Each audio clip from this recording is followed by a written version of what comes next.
పరిస్థితుల్లోని బీజేపీని ఈ ఎన్నికల్లో కూడా మంచి పెర్ఫార్మెన్స్ చూపిస్తామంటూ బీజేపీ నాయకత్వం చెప్తున్నది.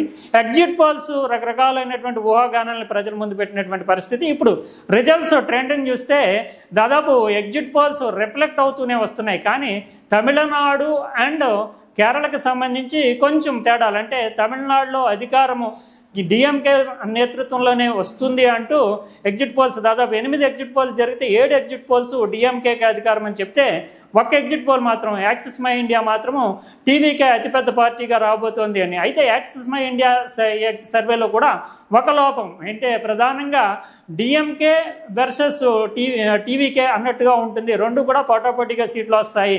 కానీ టీవీకే పై ఎడ్జ్, అంటే విజయ నేతృత్వంలో టీవీకే కొంచెం ఎడ్జ్ సాధిస్తుంది అనేటటువంటి రిజల్ట్స్ ఇచ్చింది. కానీ నిజానికి ఇప్పుడు డిఎంకే థర్డ్ ప్లేస్లోకి పోయి టీవీకే వర్సెస్ ఏఐడిఎంకే అన్నట్లుగా పోటాపోటీగా సీట్లు వస్తున్నటువంటి ట్రెండ్ కనిపిస్తూ ఉంది. ఇంకా వెస్ట్ బెంగాల్లో కూడా పోటాపోటీ వాతావరణం ఉంటుంది అంటూనే ఎగ్జిట్ పోల్స్ చెప్పాయి. ఇక యాక్సిస్ మై ఇండియా అయితే ఇక్కడ ప్రజలు మాట్లాడడానికి కూడా భయపడుతున్నారు. సర్వేకి వెళ్ళినటువంటి వాళ్ళకి సమాచారం ఇవ్వడానికి ఆ 70% ప్రజలు ముందుకు రావట్లేదు. అందువల్ల మేము ఎగ్జిట్ పోల్స్ రిజల్ట్స్నే ప్రకటించాం. అంటే ఒక ఫియర్ ఫ్యాక్టర్ అనేది వెస్ట్ బెంగాల్లో ఉంది అనేది. అయితే 15 ఏళ్లుగా కూడా ఈ ప్రభుత్వం, అంటే మమతా బెనర్జీ ప్రభుత్వం తోటి యాంటీ ఇన్కంబెన్సీ ఉంటుంది.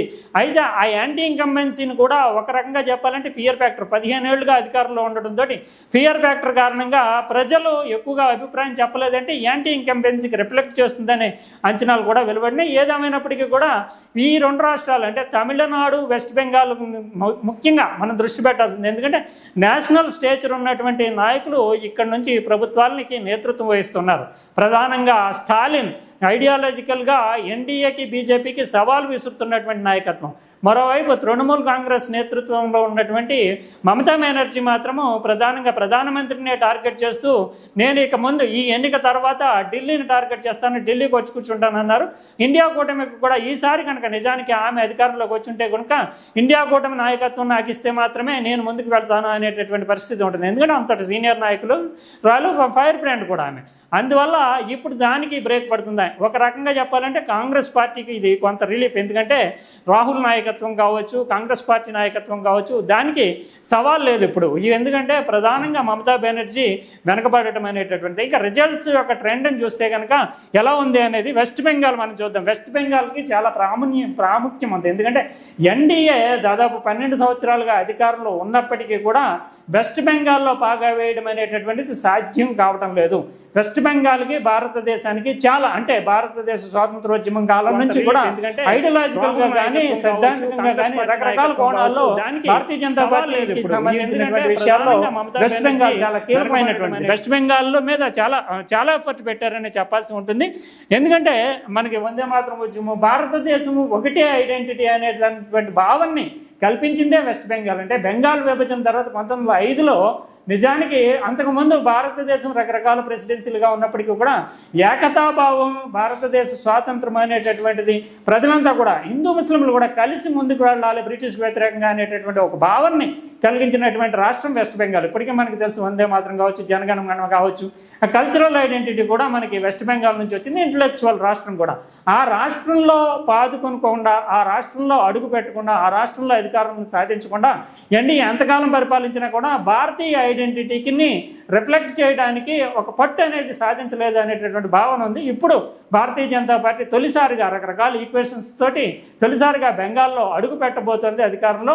ఆ బెంగాల్కు ఉండేటటువంటి వందే మాతరం ఉద్యమం జరగడం, బెంగాల్ విభజనకు వ్యతిరేకంగా భారతదేశం అంతా కూడా ఐకమత్యం అవడం, ఆ తర్వాత కాలంలోనే స్వాతంత్రం అనేటటువంటి భావన పాదుకొండం అనేటటువంటి జరిగింది. వెస్ట్ బెంగాల్లో జరుగుతున్నటువంటి ఎగ్జాక్ట్ పోల్స్ రిజల్ట్స్ చూస్తే కనుక భారతీయ జనతా పార్టీ నిజానికి ఎగ్జిట్ పోల్స్లో వచ్చినటువంటి దాన్ని మించి పెర్ఫార్మెన్స్ చేస్తుంది. అది ప్రధానంగా ఎందుకంటే ఫియర్ ఫ్యాక్టర్ కారణంగా ప్రజలు ప్రభుత్వానికి వ్యతిరేకంగా, అంటే అక్కడ ఉండేటటువంటి రాష్ట్ర ప్రభుత్వానికి వ్యతిరేకంగా తమ భావాన్ని చెప్పడానికి ముందుకు రాలేదు. అయితే కొంత శాంప్లింగ్ మాత్రం తీసుకుని రిజల్ట్స్ ప్రకటించారు.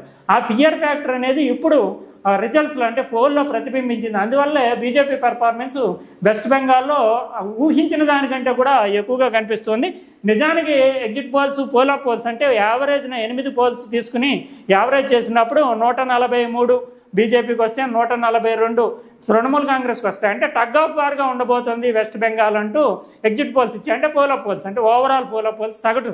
కానీ ఇక్కడ పెర్ఫార్మెన్స్ చూస్తే కనుక బీజేపీ ప్లస్ 165 సీట్లలో ఆధిక్యంలో ఉంది ఇప్పటికీ లీడింగ్లో వెస్ట్ బెంగాల్లో. అదే టీఎంసీ చూస్తే కనుక 113, అంటే ఆల్మోస్ట్ అధికారమైనటువంటిది సెటిల్ అయిపోయినట్టుగానే చెప్పాల్సి ఉంటుంది. ఎందుకంటే దాదాపు 52 సీట్ల వరకు కూడా ఈ రెండిట్ల మధ్య తేడా ఉంది. అందులోని అధికారంపై పెడుతున్నటువంటి పార్టీకి చివరిలో 10% ఎక్సెస్ సీట్లు కూడా వస్తాయి. ఎందుకంటే చివరికి వచ్చేటప్పటికి పబ్లిక్ మూడ్ని ఇవి మాత్రం ప్రైమరీగా రిఫ్లెక్ట్ చేస్తాయి తప్ప తర్వాత చూస్తే కనుక క్రమక్రమంగా సీట్లు అధికారంలోకి వచ్చే పార్టీకి పెరుగుతూ ఉంటాయి.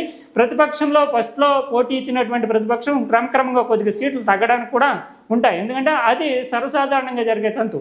ఇప్పుడు చూస్తే కనుక 165 సీట్ల దగ్గర భారతీయ జనతా పార్టీ కనిపిస్తుంది, 113 సీట్ల దగ్గర టీఎంసీ కనిపిస్తుంది. ఈ రెండింటిని కనుక మనము ఎక్స్పోజ్ చేసి చూస్తే కనుక, అంటే ప్రీ అజంప్స్ చేసి చూస్తే కనుక భారతీయ జనతా పార్టీ 175, 180 సీట్ల వరకు కూడా వెళ్ళడానికి అవకాశం ఉంటుంది.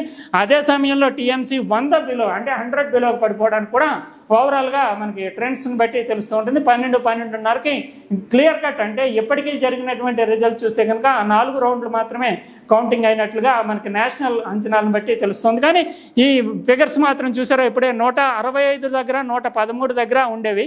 కానీ మనకి 5 నిమిషాల కాల వ్యవధిలోనే 168కి బీజేపీ పెరిగింది. అది 113 నుంచి టీఎంసీ 111కి పడిపోయింది. అంటే ఇవి తగ్గడానికి, అంటే ప్రతిపక్షం అధికారంలో ఉన్నటువంటి టీఎంసీకి మరింతగా సంఖ్య పెరగడానికి, పోటీ పడుతున్నటువంటి కంటెంటర్ అయినటువంటి బీజేపీకి ఇంకా మరింతగా పెరగడానికి స్కోప్ ఉంటుంది. ఇంకా కేరళకి సంబంధించి చూస్తే కనుక కేరళలో కూడా కమ్యూనిస్ట్ పార్టీ 10 ఏళ్ల నుంచి అధికారంలో ఉంది.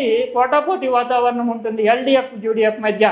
రెండు కూడా టగ్ ఆఫ్ వార్. ఎందుకంటే నాయకుడైనటువంటి విజయన్ చాలా సమర్థవంతమైనటువంటి నాయకుడు, అంతేకాకుండా సంక్షేమ పథకాలు ఇతరత్ర కూడా ప్రభావం చూపుతున్నాయి. అందువల్ల సాధారణంగా అయితే కేరళలో ఒకసారి ఎల్డీఎఫ్ వస్తే ఇంకోసారి యూడీఎఫ్ వస్తుంది. కానీ ఈ ట్రెండ్ని 2021లో మార్చి చూపించాడు విజయన్. 2 సార్లు ఎల్డీఎఫ్ ప్రభుత్వం ఉంది, 10 ఏళ్లుగా ఎల్డీఎఫ్ ఉంది. యూడీఎఫ్కి ఈసారి మాత్రం తప్పనిసరి ఛాన్స్ అంటూ అందరూ ఊహించారు. కానీ విజయన్ నేతృత్వంలో ఎల్డీఎఫ్ కూడా చాలా పోటీ ఇస్తోంది అనేటటువంటి ఎగ్జిట్ పోల్స్ రిజల్ట్స్ వచ్చాయి. కానీ యాక్చువల్గా చూస్తే కనుక కేరళలో ఆ రకమైనటువంటి పోటీ మాత్రం ఎగ్జాక్ట్ పోల్స్లో కనిపించట్లేదు. ఎల్డీఎఫ్ దాదాపు యూడీఎఫ్ పెర్ఫార్మెన్స్లో సగానికి పడిపోయింది. అంటే టగ్ ఆఫ్ వారు, పోటాపోటీ వాతావరణం ఏమీ కనిపించలేనటువంటి పరిస్థితి. అంటే 70 పైచిలుకు సీట్లు యూడీఎఫ్కి వస్తే 40 పైచిలుకు సీట్లు మాత్రమే ఇప్పుడు అధికారంలో ఉన్నటువంటి ఎల్డీఎఫ్కి వస్తున్నాయి. ఇది నిజానికి యూడీఎఫ్ 78 సీట్లలో ఉంది. ఇక పుదుచ్చేరి విషయానికి సంబంధించి చూస్తే కనుక పుదుచ్చేరి మొదటి నుంచి అనుకుంటున్నది రంగస్వామి అక్కడ ఉండేటటువంటి ఎన్డీఏ, అంటే బీజేపీ చిన్న పార్ట్నరే అక్కడ 30 సీట్లే, అంటే కేంద్రపాలిత ప్రాంతం 30 సీట్లే కావడం వల్ల అక్కడ పెర్ఫార్మెన్స్ సాధారణంగా. కేరళలో 78 సీట్లలో యూడీఎఫ్ అధికారంలో, అంటే ఈ కాంగ్రెస్ నేతృత్వంలోని యూడీఎఫ్ ఉంటే 45 చోట్ల మాత్రమే అది ఉంది. ఇంకా పుదుచ్చేరి 16 ఎన్ఆర్సీ ఉంటే టీవీకే, అంటే విజయ్ ఇక్కడ కూడా చాలా ప్రభావాన్నే చూపుతున్నాడు. అంటే విజయ్ తమిళనాడులో స్వీప్ చేస్తున్నటువంటి విజయ్, స్వీప్ అంటే ఆల్మోస్ట్ ప్రధానమైనటువంటి మేజర్ పక్షంగా వస్తున్నటువంటి విజయ్ ఇక్కడ కూడా పుదుచ్చేరిలో కూడా 4 సీట్లు తెచ్చుకున్నాడు. కాంగ్రెస్ ప్లస్ అంటే డిఎంకే ఇవన్నీ కలిపి 3 సీట్లు మాత్రమే ఉంది. ఇది ఇక్కడ అధికారం కన్ఫర్మ్ అయిపోయినట్టే, అంటే ఎన్డీఏ కూటమికి ఇది ఇక్కడ అధికారం కన్ఫర్మ్ అయిపోయినట్టే. ఇంకా కేరళలో కూడా యూడీఎఫ్ 77 సీట్లు వస్తే కనుక ఇక్కడ 45లో ఉన్నాయి కనుక అక్కడ కూడా యూడీఎఫ్ అంటే కాంగ్రెస్ నేతృత్వంలో అధికారం కన్ఫర్మ్ అయినట్టుగానే చెప్పాల్సి ఉంటుంది.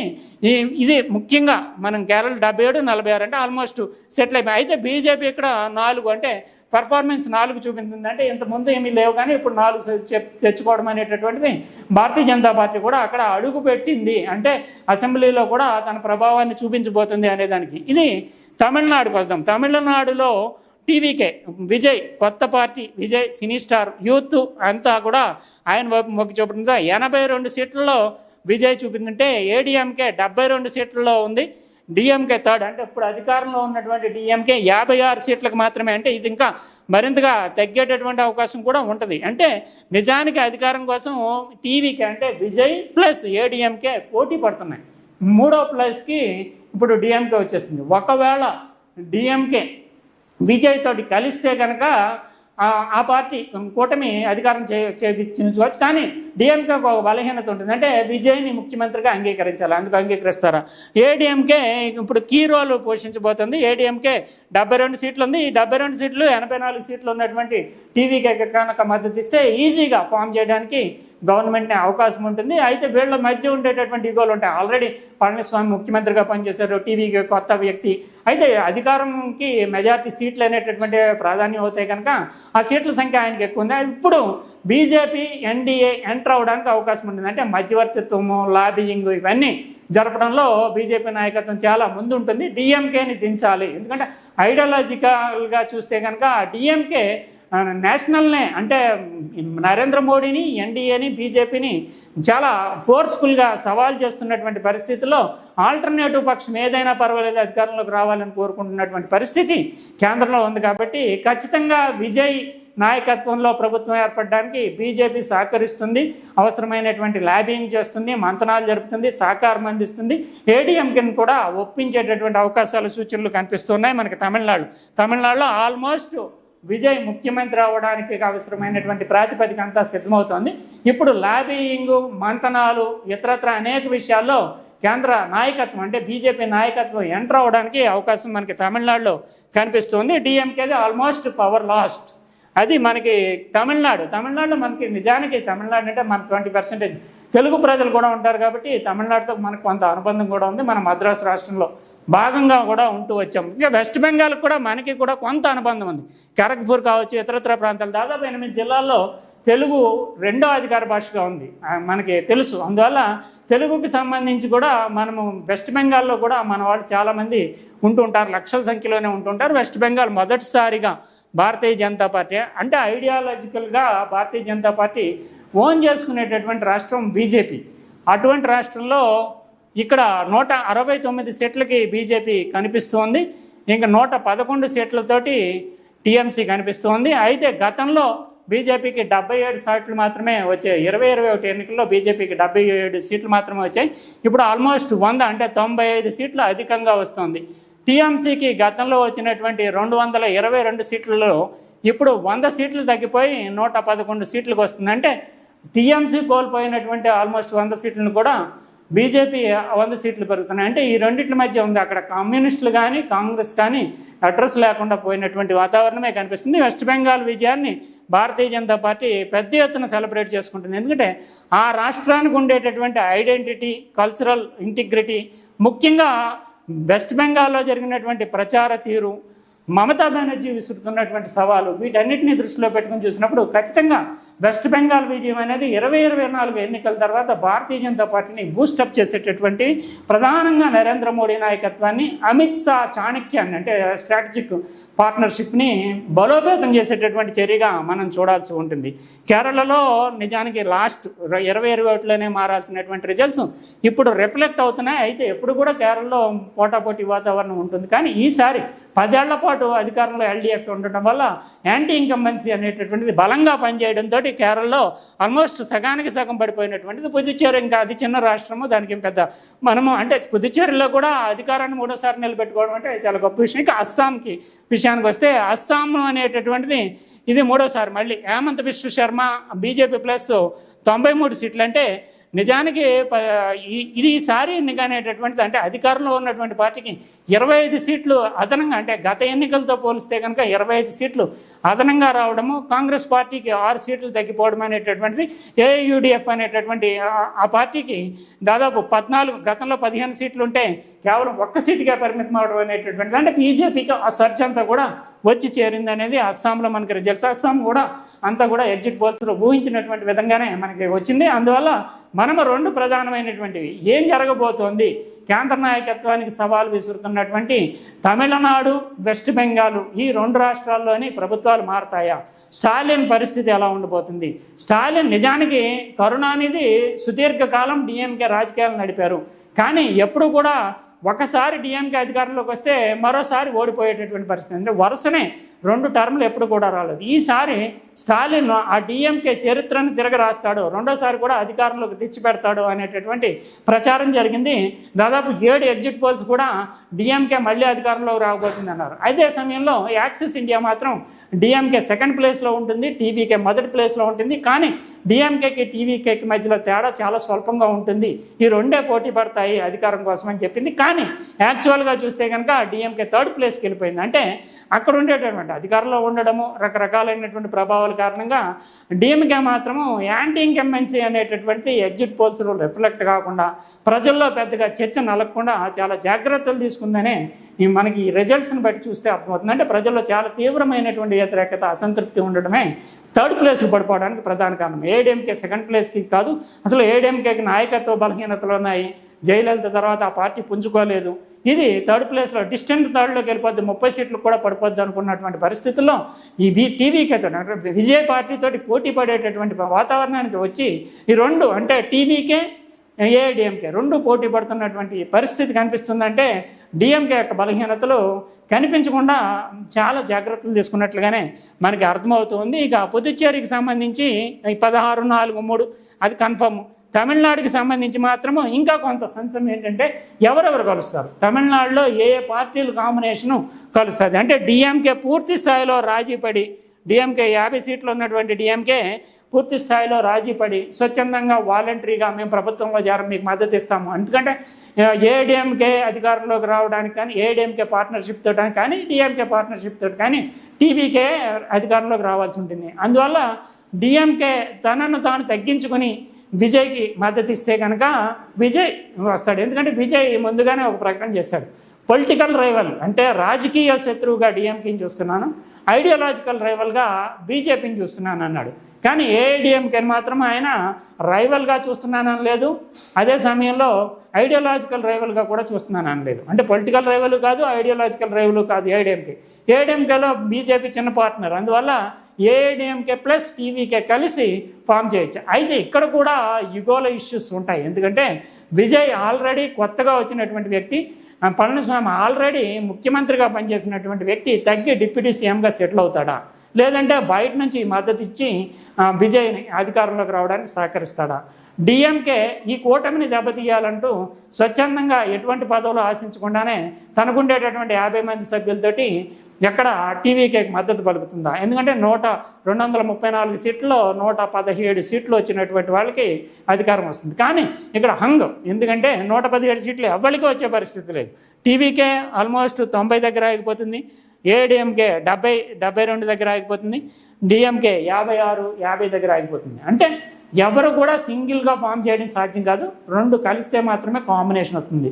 ఆ కాంబినేషన్ ఎలా జరుగుతుందంటే ఇప్పుడు మనకి హంగ్ ముఖ్యంగా ఇప్పుడు ఈ ఎన్నికలు 5 రాష్ట్రాల ఎన్నికల్లో కూడా ఒకటి మాత్రమే మనకి తమిళనాడు రిజల్ట్ మాత్రము చాలా ఉత్కంఠభరితంగా నేషనల్ డిబేట్కి తావిస్తోంది. వెస్ట్ బెంగాల్ భారతీయ జనతా పార్టీకి ఒక బూస్ట్ ఇస్తుంది. అంటే ఎంతో సుదీర్ఘకాలం వేచి చూసినటువంటి గడియలు సుముహూర్తమైనట్టుగా ఇంకా భారతీయ జనతా పార్టీ భవిష్యత్తులో దీన్ని చాలా ఎనర్జెటిక్గా నేషనల్ ఇంపాక్ట్ చూపించే విధంగా ప్రచారం చేసుకునేటటువంటి అవకాశం ఉంటుంది. అక్కడ కాలు పెట్టడం అనేటటువంటిది 2029 ఎన్నికల నాటికి దేశవ్యాప్తంగా, ఎందుకంటే వెస్ట్ బెంగాల్కి ఉండేటటువంటి ప్రాధాన్యము నార్త్ ఈస్టర్న్ అంటే ఈశాన్య రాష్ట్రాలకి వెస్ట్ బెంగాల్ ముఖద్వారంగా ఉంది. అంతేకాకుండా వెస్ట్ బెంగాల్లో కల్చరల్ ఐడెంటిటీ చాలా ఎక్కువగా ఉంటుంది. అందులోనే వెస్ట్ బెంగాల్కి సంబంధించినటువంటి ముస్లిం పాపులేషను దాదాపు 27% పైచిలు కంటే 27 నుంచి 34% ఉండడం, బంగ్లాదేశ్ నుంచి వలసలు వచ్చి కూడా ఇక్కడ ఓటర్లు అయిపోతున్నారు అనేటటువంటిది ఈ మధ్యకాలంలో పెద్ద సమస్యగా మారటము. తర్వాత ముస్లిం అపీజ్మెంట్కి మమతా బెనర్జీ కారణమవుతూ ఆ ఓట్లన్నింటినీ కూడా పోలరైజ్ చేసుకుంటూ సంఘటితం చేసుకోవడం ద్వారా అధికారంలో కొనసాగుతున్నారనేటటువంటి భావన రావడం, దీంతో యాంటీగా అంటే హిందూ సంఘటితానికి భారతీయ జనతా పార్టీ గ్రౌండ్ లెవెల్లో చాలా వర్క్ చేయడము, ఇదంతా కూడా కలిసి వచ్చింది. ఒక రకంగా చెప్పాలంటే నరేంద్ర మోడీ నాయకత్వం అంతర్జాతీయంగా దేశీయంగా అనేక సవాళ్లను ఎదుర్కొంటున్నటువంటి పరిస్థితుల్లో వెస్ట్ బెంగాల్ విజయం అనేది ఆ పార్టీకి ఒక రకంగా పునరుజ్జీవం, అంటే ఈ సమస్యలన్నిటి నుంచి బయటపడేసేటటువంటి ఒక తారక మంత్రంగా మనం చెప్పాల్సి ఉంటుంది. ఇది ఒక రకంగా చెప్పాలంటే ప్రధానమైనటువంటి ప్రత్యర్థులు ప్రతిపక్షాలు అధికారంలో ఉన్నటువంటి రాష్ట్రాల్లో సైతము సవాలు విసరగలము అంతేకాకుండా నిలదొక్కుకోగలము, బలపడగలము అనేటటువంటి ఒక సంకేతాన్ని భారతీయ జనతా పార్టీ ఇచ్చింది. కేరళ లాంటి రాష్ట్రంలో ఈ స్థాయి విజయం, అంటే ఈ స్థాయి అంటే పెద్ద కాకపోయినప్పటికీ ఇక్కడ వచ్చినటువంటి 3 సీట్లు 4 సీట్లు అవన్నీ కూడా ఇప్పుడు తొలిసారిగా రావడం అనేటటువంటిది మనం గమనించాము. ఇక పుదుచ్చేరి ఇతరత్ర అనేక రాష్ట్రాల్లో అది ఊహించినవే. అంటే మనకి సంబంధించి 2 రాష్ట్రాలు మాత్రము ముఖ్యంగా కనిపిస్తున్నాయి, వెస్ట్ బెంగాల్, తమిళనాడు. మిగిలిన రాష్ట్రాలకు సంబంధించి పెద్దగా ప్రాధాన్యం. అయితే ఇది 2 పార్టీలకి సంబంధించి ఒక సంకేతాలు అందిస్తుంది. ఆ 2 పార్టీలు కమ్యూనిస్ట్ పార్టీ, అంటే వీళ్ళు ఈ యొక్క ప్రభావం ఎలా ఉండబోతుంది భవిష్యత్తులో అనేటటువంటి దాన్ని భారతీయ జనతా పార్టీకి సంబంధించి ఇంకా, అంటే దాదాపు 12 ఏళ్ళ అధికారంలో ఉన్న తర్వాత కూడా తన హవాని ఇంకొంతకాలం పాటు, సుదీర్ఘ కాలం పాటు అధికారానికి అవసరమైనటువంటి సరంజామాని ఎన్నికలు ఇస్తున్నాయా అనేటటువంటి వెస్ట్ బెంగాల్లో అంటే 1977 నుంచి 2011 దాకా దాదాపు అధికారంలో ఉన్నటువంటి కమ్యూనిస్ట్ పార్టీ ఒక్కసారి అధికారం కోల్పోయిన తర్వాత మళ్ళీ అక్కడ తిరిగి లేవలేదు. త్రిపురలో అధికారం కోల్పోయిన తర్వాత తిరిగి లేవలేదు. ఇప్పుడు భారతీయ జనతా పార్టీ సర్జ్ అయిన తర్వాత, అంటే భారతీయ జనతా పార్టీ ప్రభావం పెరిగిన తర్వాత కమ్యూనిస్ట్ పార్టీ, అంటే నిజానికి భారతీయ జనతా పార్టీ ఐడియాలజీకి పూర్తి విరుద్ధంగా ఉండేటటువంటి communist party Bharatiya Janata party అంటే పెరిగిన తర్వాత తాను ఎక్కడైనా అధికారం కోల్పోతే కనుక తిరిగి ఆ ప్లేస్ని బీజేపీ ఆక్రమిస్తూ వస్తుంది. ఇప్పుడు వెస్ట్ బెంగాల్, త్రిపుర ఇలాంటి చోట్ల అదే జరిగింది. ఎందుకంటే భారతీయ జనతా పార్టీ ఆ స్థానాన్ని ఆక్రమించింది. ఇప్పుడు కేరళలో కూడా కాంగ్రెస్ ఇమ్మీడియట్గా అధికారంలోకి వచ్చినప్పటికీ కేరళలో బీజేపీ పుంజుకుంటున్నటువంటి తీరును చూస్తే కమ్యూనిస్ట్ ప్రభావము చివరికి క్రమక్రమంగా పోతుందా అనేటటువంటి సంశయాలు. అంటే కమ్యూనిస్ట్ పార్టీకి సంబంధించి లాస్ట్ బాస్టియన్, అంటే చివరి దుర్గంగా కేరళను చూడాల్సి ఉంటుంది. అందులోని 1957లో కేరళలోనే తొలిసారిగా కమ్యూనిస్టు ప్రభ వెలిగింది. కమ్యూనిస్ట్ ప్రభుత్వం, అంటే నెహ్రూ టైంలోనే కమ్యూనిస్ట్ ప్రభుత్వం కేరళలో అధికారంలోకి వచ్చింది. అప్పటి నుంచి ఇప్పటి వరకు కూడా ఏదో ఒక రాష్ట్రంలో అధికారంలో ఉంటూనే వచ్చింది కమ్యూనిస్ట్ పార్టీ. అంటే తన మూలాలని, తన అస్తిత్వాన్ని, అంటే ఒకనొక టైంలో 3 రాష్ట్రాల్లో అధికారంలో ఉన్నటువంటి కమ్యూనిస్ట్ పార్టీ తర్వాత కాలంలో తగ్గుతూ వెస్ట్ బెంగాల్, త్రిపుర కోల్పోయినా కేరళలో మాత్రం తనకు సంబంధించినటువంటి ఐడెంటిటీని కాపాడుకుంటూ వచ్చింది. కానీ ఇప్పుడు కేరళలో కూడా కోల్పోవడం వల్ల కాంగ్రెస్ పార్టీని బీజేపీ ఎదుర్కోవడం చాలా ఈజీ. అందులోని కాంగ్రెస్ పార్టీ ముస్లిం లీగ్తో కలిపి అక్కడ ఫామ్ చేస్తుంది కనుక యాంటీ అంటే మతపరమైనటువంటి ఎజెండాను ముందుకు తీసుకొస్తే కమ్యూనిస్ట్ పార్టీ వీక్ అయిపోతుంది. హిందూ సంఘటితం చేసుకునేటటువంటి అవకాశం కూడా కేరళలో కనిపిస్తుంది. అందువల్ల కమ్యూనిస్ట్గా ఉండేటటువంటి బలహీనత కారణంగా చివరి దుర్గాన్ని కూడా కమ్యూనిస్ట్ పార్టీ కోల్పోతుంది. దాదాపు 100 ఏళ్ల చరిత్ర కలిగినటువంటి కమ్యూనిస్ట్ పార్టీ కేరళలో ఈసారి ఫలితాలని రిజల్ట్ ఇలా రిఫ్లెక్ట్ అవ్వడం వల్ల భవిష్యత్తులో కమ్యూనిస్ట్ పార్టీ ప్రస్థానం ఎలా ఉండబోతుంది, కేవలం ఐడియాలజీకి మాత్రమే పరిమితం అవుతూ అధికారానికి శాశ్వతంగా దూరం అవుతుందా అనే ప్రశ్న లేవనెత్తుంది. ఎందుకంటే 70 ఏళ్ల చరిత్రలో ఎప్పుడూ లేనటువంటి విధంగా కమ్యూనిస్ట్ పార్టీ ఈసారి దేశంలో ఎక్కడా కూడా అధికారంలో లేకుండా పోవడం. ఇంకోవైపు చూస్తే కనుక భారతీయ జనతా పార్టీ దేశంలో చాలా చోట్ల విజయం సాధించింది, అదంతా గొప్ప విషయం కాదు. కానీ వెస్ట్ బెంగాల్లో విజయం అనేటటువంటిది భారతీయ జనతా పార్టీ 2014లో ఎలాగ అధికారం తెచ్చుకోవడాన్ని ఎలా సెలబ్రేట్ చేసుకుందో ఇప్పుడు మళ్ళీ ఆ స్థాయి సెలబ్రేషన్కి, ఆ స్థాయి ఫెర్వర్, అంటే ఒక ఉత్సాహానికి వెస్ట్ బెంగాల్ ప్రాణం పోసిందనే చెప్పాలి. ఎందుకంటే అక్కడ ఉండేటటువంటి మూలాలని చాలా వరకు ఐడెంటిటీని ఓన్ చేసుకుంటూ ఉంటుంది భారతీయ జనతా పార్టీ. అందులోని అక్కడ శ్యామప్రసాద్ ముఖర్జీ లాంటి బీజేపీకి సంబంధించిన ఐడియాలజీస్ అంతా కూడా అక్కడ నుంచి వచ్చినటువంటి వాళ్ళే. అంటే అప్పుడు ఆర్ఎస్ఎస్ కావచ్చు, తర్వాత జనసంఘ్, ముఖ్యంగా జనసంఘ్కి సంబంధించి ఇటువంటి దాంట్లో ముఖ్యమైనటువంటి భూమిక నాంది పలికినటువంటి వాళ్ళు వెస్ట్ బెంగాల్ నుంచి రావడం అనేటటువంటి జరిగింది. అందువల్ల అది ఇప్పటి వరకు కూడా కొరుకుడు పాడినటువంటి విషయంగా, అక్కడ అడుగు పెట్టడమే సాధ్యం కానటువంటి విషయంగా భారతీయ జనతా పార్టీ భావిస్తూ వచ్చింది. ఇప్పుడు మాత్రం ఆ బలహీనతను అధిగమించి దేశంలో ఎక్కడైనా సరే దేశవ్యాప్తంగా తాము సాధించగలము అనేటటువంటి భావాన్ని నెలకొల్పుంది. ఇది అనేక రాజకీయ విమర్శలకి సమాధానం చెప్తుంది. ముఖ్యంగా చూస్తే కనుక ప్రధానంగా కాంగ్రెస్ పార్టీకి కూడా ఒక రకంగా, అంటే కాంగ్రెస్ పార్టీ బలహీనతని, కాంగ్రెస్ పార్టీని కూడా కేరళ కాపాడింది తానున్నానని. ఇది కేరళలో చూస్తే కనుక మూడోసారి అంటే మూడో రాష్ట్రం. ఇప్పుడు చూస్తే తెలంగాణలో అధికారంలో ఉంది, హిమాచల్ ప్రదేశ్లో అధికారంలో ఉంది, కర్ణాటకలో అధికారంలో ఉంది, కేరళలో అధికారంలోకి వస్తుంది. అంటే 4 రాష్ట్రాల్లో కాంగ్రెస్ పార్టీ అధికారంలో రావడం అంటే జాతీయ ప్రధాన ప్రతిపక్షంగా తానే అనేటటువంటి దాన్ని నిరూపించుకోవడానికి అవకాశం ఉంటుంది. ముఖ్యంగా ఈ మమతా బెనర్జీ, స్టాలిన్ లాంటి వాళ్ళు పోటీ పడుతున్నారు. అంటే రాహుల్ గాంధీని పక్కన పెట్టండి, ఈ యాక్టివిటీలో మేము పెరుగుతాము, మేమే ప్రధాన మంత్రికి పోటీ ఇవ్వగలుగుతాము, నరేంద్ర మోడీని ఎదుర్కోవాలంటే తామే రావాలి ముందుకే అనేటటువంటి పరిస్థితిని వాళ్ళు కల్పిస్తూ ఉన్నారు. ఈసారి ఖచ్చితంగా మమతా బెనర్జీ నెగ్గుంటే కనుక ఆమె నీ కాదనలేనటువంటి పరిస్థితి. అంటే ఇండియా కూటమిలో చీలికలు వచ్చేటటువంటివి. అంతేకాకుండా కాంగ్రెస్ మమతా బెనర్జీ వెనకాల నిలవాల్సినటువంటి పరిస్థితి వచ్చి ఉండేది. కానీ ఇప్పుడు మమత ఓడిపోవడం వల్ల కాంగ్రెస్కి ఒక రకంగా రిలీఫ్, బీజేపీ బలపడుతుంది అనేటటువంటిది. ఇంకా 4 రాష్ట్రాలు తమ చేతిలో ఉన్నాయనేటటువంటి ఒక సంతృప్తి మిగిలింది. నేషనల్ పార్టీస్కి అంటే భారతీయ జనతా పార్టీకి అత్యంత సంతృప్తినిచ్చినటువంటి రిజల్ట్స్. ఇంకా ఒకవైపు కాంగ్రెస్ పార్టీకి కేరళ చేజిక్కించుకోవడము, తానే ప్రధానమైనటువంటి ప్రధానమంత్రి అభ్యర్థిని, పోటీదారుని నిర్ణయించేటటువంటి స్థాయిలో తానే ఉన్నాను, బీజేపీ వర్సెస్ కాంగ్రెస్ మాత్రమే భవిష్యత్తులో ఉండిపోతుంది, ప్రాంతీయ పార్టీలకి అవకాశం లేదు అనేటటువంటి దాన్ని కూడా ఖచ్చితంగా ఈ రిజల్ట్స్ వెల్లడిస్తున్నాయి. ఇంకా యాక్చువల్గా రిజల్ట్స్ ఫలితాలు ఎలా ఉండబోతున్నాయి, ఏం జరగబోతుంది అనేది మనం ఇంకా అంటే దాదాపు 5 రౌండ్లు మాత్రం ఇంతవరకు అయినాయి. అన్ని చోట్ల కూడా ఈ ట్రెండ్స్ అనేటటువంటి